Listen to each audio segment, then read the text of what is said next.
pessoal, bem-vindos a mais uma sessão Trashback da Trasheira Violenta. Eu sou Osvaldo e hoje vamos falar de um filme velho dos anos 50 que acho que ninguém mais assiste hoje, mas ele é bem importante pro terror e pro cinema, então é isso, a gente vai falar de The Tingler, que pro Brasil o IMDb me diz que ele tem o nome Força Diabólica, que eu acho que é um nome bem estúpido, eu não vou chamar ele disso, eu vou chamar ele de The Tingler mesmo, e é isso aí. The Tingler é um filme bem único, do tipo, eu nunca vi nada igual a esse filme na questão do que ele tentou fazer. Ele é de 1959, é mais ou menos daquela onda de terror, ficção científica que tava rolando na época, que eu até falei um pouco dessa onda, eu acho, no vídeo do The Crawling Eye.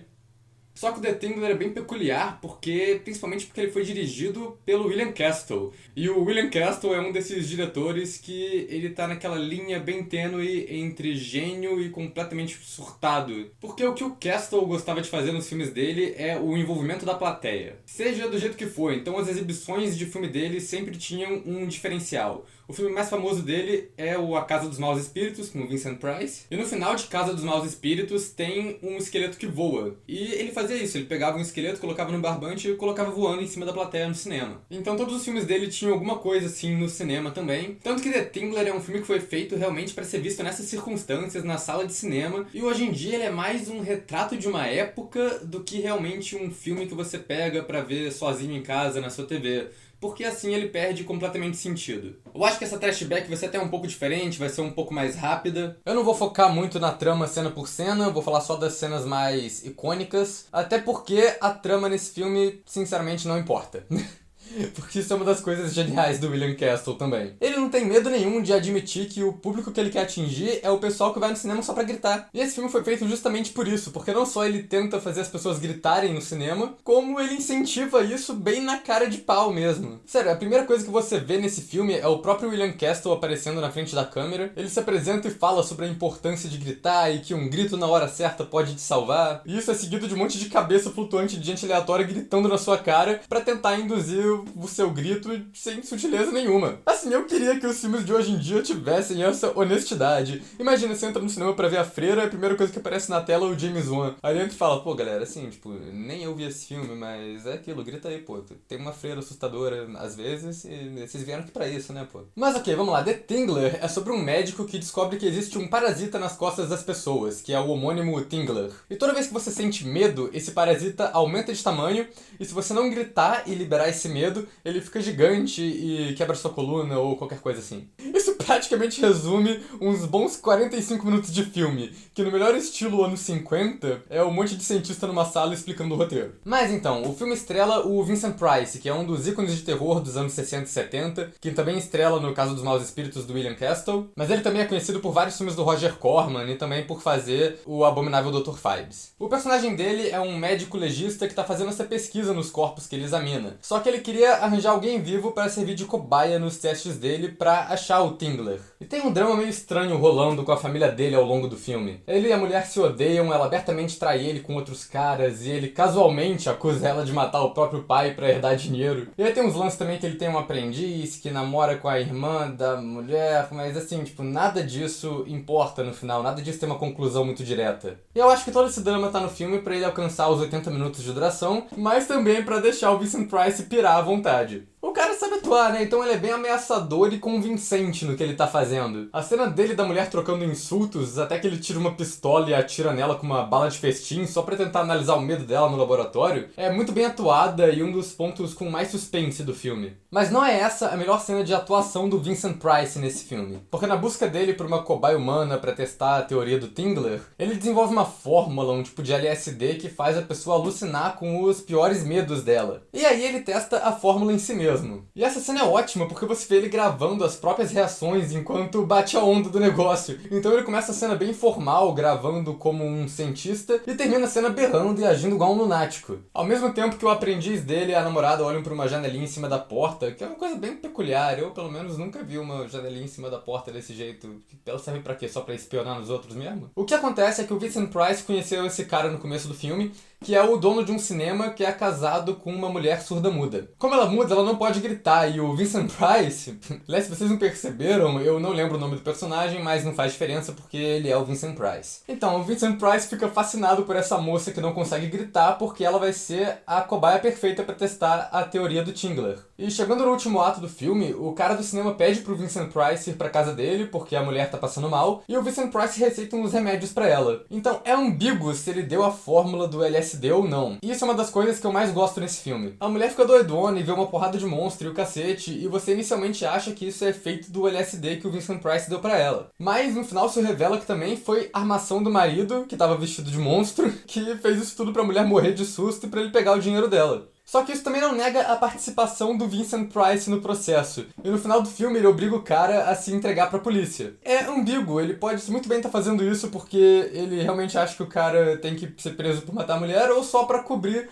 os próprios rastros porque ele também teve mão em matar a mulher dando uma dose pesada de LSD estranho. E eu acho que essa segunda opção é bem mais provável, principalmente por causa da viagem de ácido da moça surda-muda. Essa viagem é provavelmente o melhor momento do filme, porque o jeito que ela vai crescendo é muito bom. E também como a fotografia em preto e branco usa umas sombras bem pesadas nessa cena pra essa atmosfera de terror. Esse surto dela começa pequeno, começa com um básico, que é uma cadeira de balanço mexendo sozinha, umas coisas assim, até que aparecem uns zumbis de um braço só com um machete, umas mãos com um machadinho e os cacete. E a moça eventualmente corre pro banheiro e dá de cara a cara com o maior medo dela, que já foi estabelecido mais cedo no filme, que é sangue. E aí tem uma parte muito boa, que é esse sangue colorido em vermelho, no meio do filme que é todo preto e branco. E é bem rápido, mas uma mão cheia de sangue numa banheira de sangue vermelho vivo, pros anos 50 é bem pesado. E o jeito que fizeram isso é sensacional também. Quando eu vi, eu tava achando que fosse sobreposição de filmes, ou que tinha sido colorido na mão mesmo, plano por plano, igual fizeram, sei lá, no Fantasma da Ópera dos anos 20. Mas eu pesquisei depois e a verdade é muito mais engenhosa do que isso. O William Castle gravou essa cena com a tecnologia de gravar em cor que já existia nos anos 50, mas pra causar esse efeito ele mandou construírem o set e o figurino em preto e branco e tacarem uma maquiagem em preto e branco na atriz. Então toda essa imagem em preto e branco, na verdade, é simulada, tava assim de verdade, e eles gravaram a cena assim mesmo. Depois que a moça vê isso, ela literalmente morre de medo, e o cara leva ela pro Vincent Price perguntando o que aconteceu, e o Vincent Price consegue finalmente tirar o tal do Tingler do corpo da mulher, que é essa lacraia gigante de borracha. Eu gosto de como a direção faz a cena da extração, que é toda feita por sombras. Eu acho que isso é um jeito bem sutil e que geralmente funciona pra esconder ou pra economizar em efeitos que,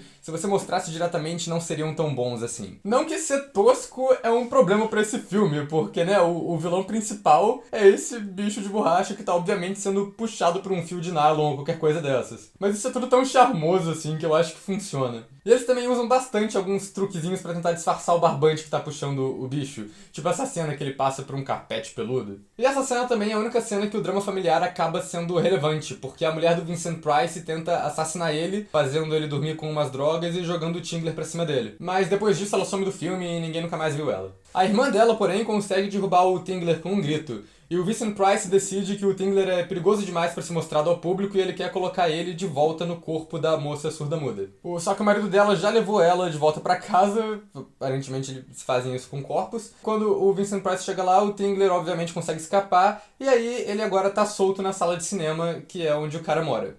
Não na sala de cinema, ele é o dono de cinema que mora no apartamento em cima do cinema. E é nessa cena que entra a genialidade do William Castle e que esse filme fica bem experimental. Nessa época, os filmes ainda estavam muito associados a cinema e a tela grande, não eram feitos para ser vistos na TV em casa. Então o Castle fez o ato final desse filme se passar no cinema para tentar engajar mais a plateia que tá no cinema, e ele faz isso de vários jeitos. O filme que tá passando no cinema dentro do filme é um filme dos anos 20, e constantemente o William Castle corta para cenas desse filme. Minha primeira reação para isso foi, que bom, eu adoro quando o clímax do filme é assistir outro filme. Mas depois eu entendi que o objetivo dele com isso era fazer as pessoas que estivessem no cinema assistindo The Tingler como se elas se sentissem que estão no cinema dentro do filme, o que é meio bizarro. E aí o que acontece é que o Tingler encosta numa mulher e ela grita, e a tela fica preta e entra a voz do William Castle falando que uma moça desmaiou no cinema, mas que não é pra vocês se preocuparem. O filme volta por mais um tempo, mas logo depois a tela corta pra preto de novo, e entra a voz do William Castle mais uma vez falando: galera, o Tingler tá solto no cinema, grita aí,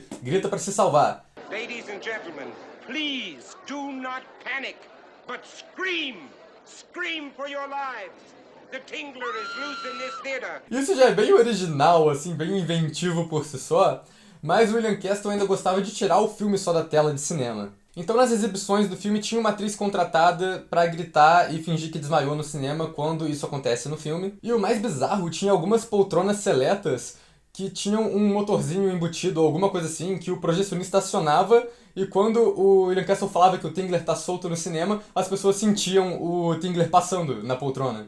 O cinema fica preto e entra a voz do diretor falando: galera, o bicho tá solto, e as pessoas começam a sentir as paradas passando na poltrona e fala: galera, grita aí que senão todo mundo morre. E o áudio do filme nessa cena também tem um som genérico de multidão começando a gritar. Então quando você tá no cinema você acha que as pessoas começaram a gritar e todo mundo começa a gritar também. Isso é muito genial e é tipo muito à frente do seu tempo, porque hoje em dia se você vai nesses cinemas 4D da Disney ou qualquer coisa dessas, é justamente isso que eles fazem, sabe? Colocar umas bagulhinho passando na cadeira, esse tipo de coisa. E pelo visto isso funcionou bastante na época também. Eu tava escutando um podcast esses dias que era uma entrevista com o Stuart Gordon, o diretor do Reanimator e do Alien. E ele disse que ficou com muito tempo com medo de filme de terror, porque a primeira vez que ele foi no cinema ver um terror foi o The Tingler e ele sentou em uma das cadeiras que tinha o motorzinho. Então, na hora que aconteceu isso, ele disse só que levantou da cadeira e foi embora da sala de cinema. E nem ficou pra ver o final do filme. E na real, depois que isso acontece, o final do filme é bem sem graça. O William Castle avisa pra plateia: gente, já capturamos o Tingler, tá de boa. O Vincent Price coloca o Tingler de volta no corpo da moça, ameaça o cara e obriga ele a se entregar pra polícia e depois vai embora. Acho que ele só confia muito no cara. E a última cena é o corpo da moça levantando e o cara talvez literalmente morrendo de medo também. E é isso, gente. The Tingler não é um filme excelente, não tem uma trama muito boa e é um bicho de borracha com um barbante guiando. Mas ele é uma experiência bem única que hoje em dia já não faz mais sentido porque todo mundo assiste filme no tablet ou no celular ou na Netflix, na televisão, no YouTube, enfim. Mas eu acho que ele é bem importante pra história do cinema e ele é bem, tipo, como eu falei, um retrato de uma época. O William Castle provavelmente foi um dos primeiros diretores a brincar com a noção de 4D e da participação da plateia. E como eu disse, assistir esse filme hoje em dia é mais como uma curiosidade. Mas é um filme que eu recomendo muito pra quem gosta de pesquisar sobre a história do cinema e do terror. Pra quem gosta de coisas experimentais estranhas. Ou só pra quem quer ver o Vincent Price dando uma surtada maneira. E é isso aí, gente. Essa foi a Trashback do The Tingler. Se você gostou, se inscreva no canal, deixe uma curtida no vídeo. Comente aí embaixo se você já viu The Tingler e se você gosta de mais filmes dessa época. O que você quer ver aqui também na sessão Trashback e no quadro principal da Trasheira Violenta. E é isso aí, pessoal. Até a próxima.